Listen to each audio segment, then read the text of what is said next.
Salut à toi, c'est Mortomega dans une nouvelle vidéo. On va faire le cinquième volet des infos de Mortomega. Donc les infos de Mortomega qui était un format c'est pas un des formats qui a fait le plus de vues. Là, je regarde, mais c'est entre autres un des formats qui a lancé ma chaîne.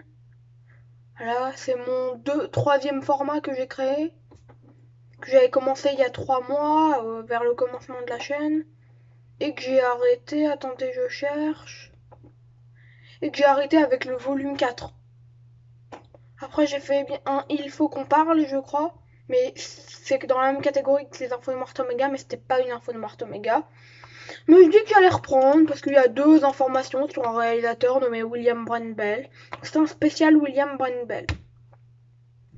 Voilà, voilà. Donc on va parler de Orphan First Kill, donc le préquel d'Esther, que je n'ai pas vu, mais on en parlera.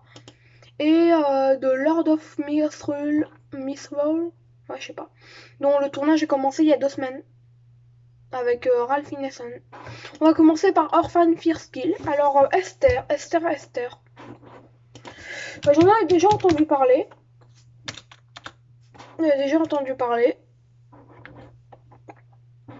Après avoir perdu l'enfant qu'elle attendait, Kate voit ressurgir les douloureux souvenirs d'un passé qu'elle préférait oublier. Hantée par ses cauchemars récurrents, elle est décidée à retrouver une vie de couple équilibrée. Elle fait le choix avec son compagnon John d'adopter un enfant. À l'orphelinat voyante, Kate et John se sentent étrangement attirés par une fillette, Esther. Voilà, donc je crois que c'est une fille un peu bizarre, si je m'abuse. Donc j'ai pas vu Esther, donc moi je pense que... De toute façon c'est un préquel. Or, Esther 2, entre autres. C'est Esther 0, quoi, si je veux dire, celui-là.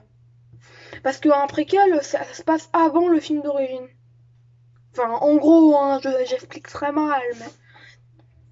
Donc voilà, donc sans doute que je verrai Orphan First Kill avant. Et peut-être qu'un jour je regarderai Esther. Pourquoi pas en VOD. Je sais pas. J'ai regardé s'il est, attendez, sur un... C'est chill, hein, je prends mon temps.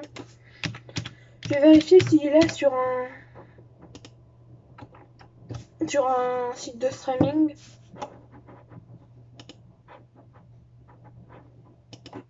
Bah a priori, non.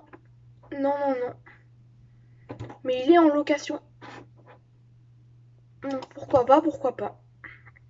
Je vais voir, pourquoi pas pour Noël, tiens. De toute façon, il sortira en 2022, enfin une Fierce Skill, donc...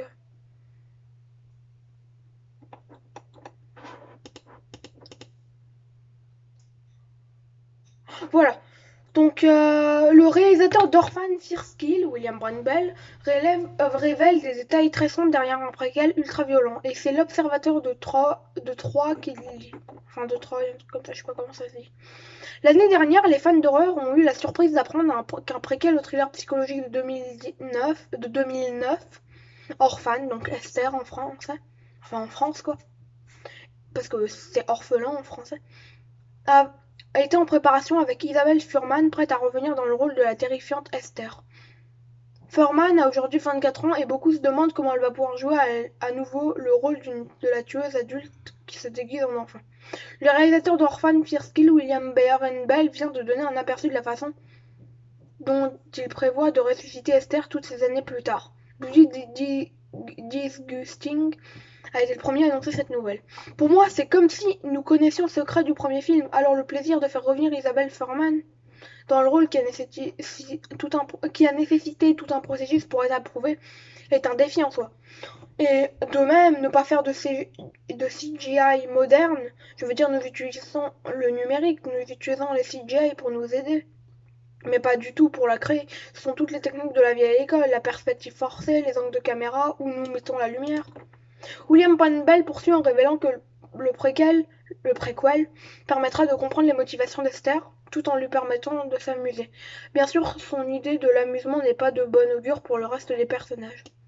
C'est un personnage que j'aime tellement et je veux vraiment respecter le public qui a aimé le premier film et développer ce qu'elle est en tant que personnage pour être en mesure de mieux la comprendre, mais en même temps s'amuser autant avec elle que dans le premier film et même plus.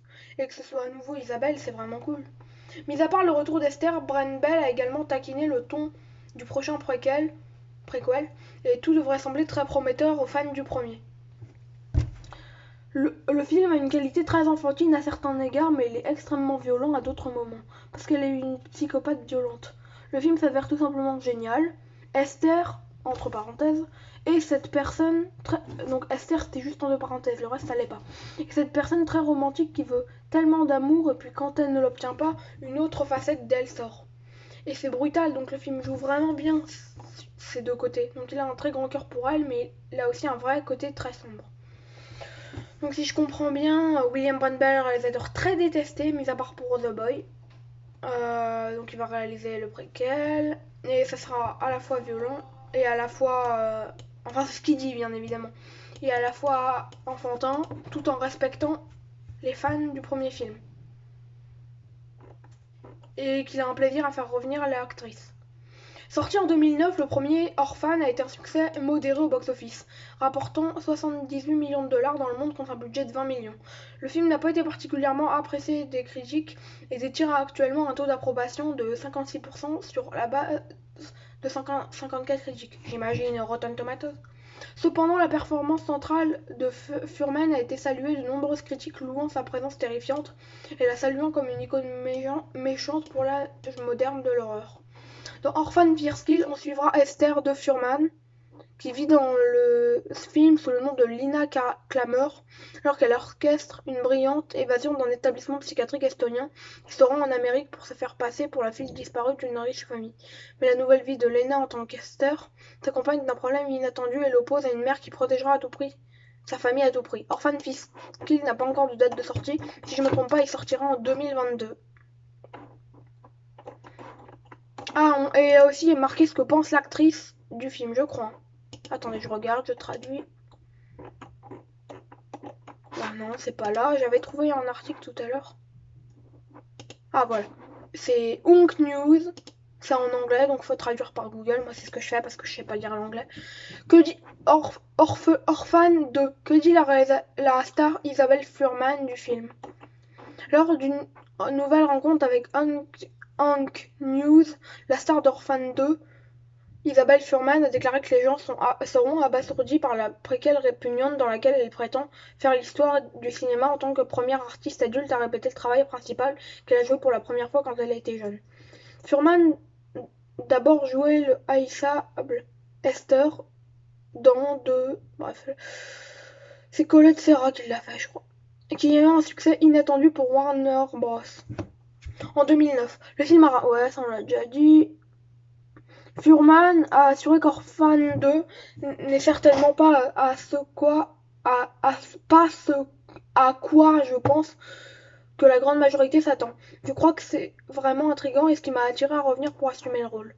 Et de plus, ce que je pense est généralement revigorant en ce qui concerne, ce sera quelque chose qui n'a jamais été fait visuellement. Il n'y aura jamais eu d'artiste adulte qui a répété le travail qu'elle jouait lorsqu'elle était jeune. De plus, c'est étonnamment gênant et vraiment amusant à faire au motif que quand j'étais jeune et que je jouais à Esther, je jouais continuellement une femme de 33 ans se cachant comme un enfant alors que je n'avais également que 10 ans. Et cette fois, cela ressemblait à un voici un peu plus de poids sur mes épaules. Ouais, je comprends rien, sans doute la mauvaise traduction. Bref, je vais pas lire le reste parce que c'est assez long, mais en gros, elle dit que ça sera différent comme beaucoup de gens disent pour le film. Et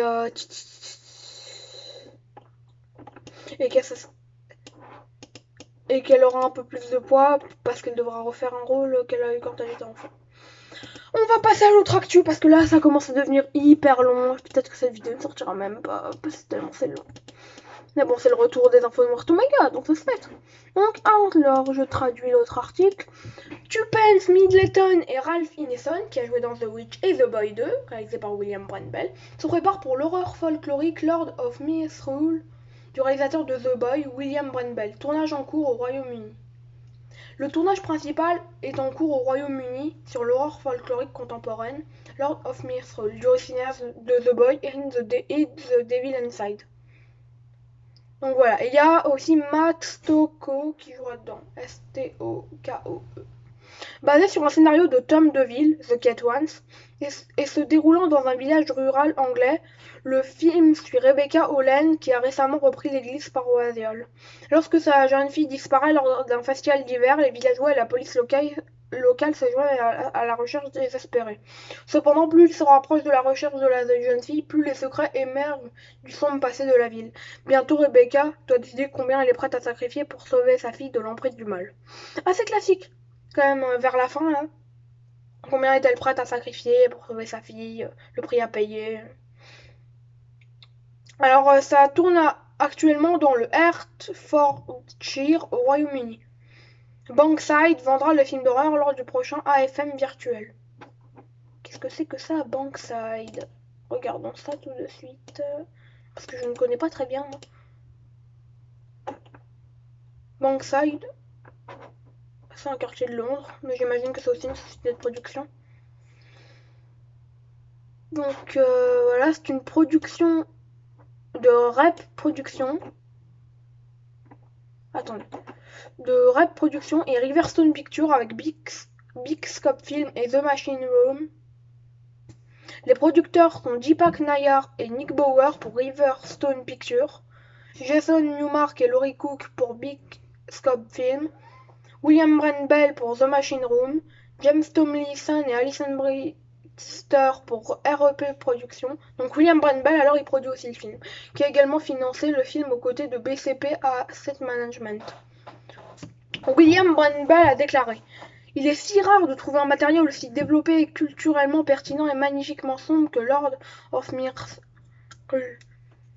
Le scénario pervers de Tom DeVille nous a donné des bases pour construire le genre de distribution et d'équipes talentueuses qui donneront vie à un film qui entrera le public pour les années à venir. Bell a réalisé Orphan Fierce Kill, voilà, avec Isabelle Fuhrman. Il sera distribué, voilà. Ah ouais, The Devil Inside, il a quand même rapporté 102 millions au box-office mondial. Et The Boys, 74 millions. Voilà. Bah, je suis désolée, j'ai été long, très long. Donc, je pense pas que cette vidéo aura beaucoup de vues parce que c'est beaucoup trop long pour deux actualités. Vous voulez que je le dise? Bah, c'est pas grave.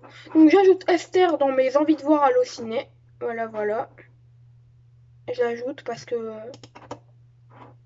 Ah, il y a quand même de bonnes notes spectateurs. Hein. J'imagine que les mauvaises notes, ça doit être les notes. Les notes, comment on dit? Les notes vraies critiques.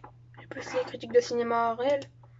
Moi, sans doute que je vais aimer. Hein. Je pense. Ça se trouve, j'aurai un mauvais avis, mais je pense que je vais aimer, possiblement. Voilà, voilà, bah c'est la fin de cette vidéo des infos de Mortomega, la toute nouvelle. On se retrouve dans une nouvelle vidéo prochainement. C'était Mortomega. Ciao, ciao!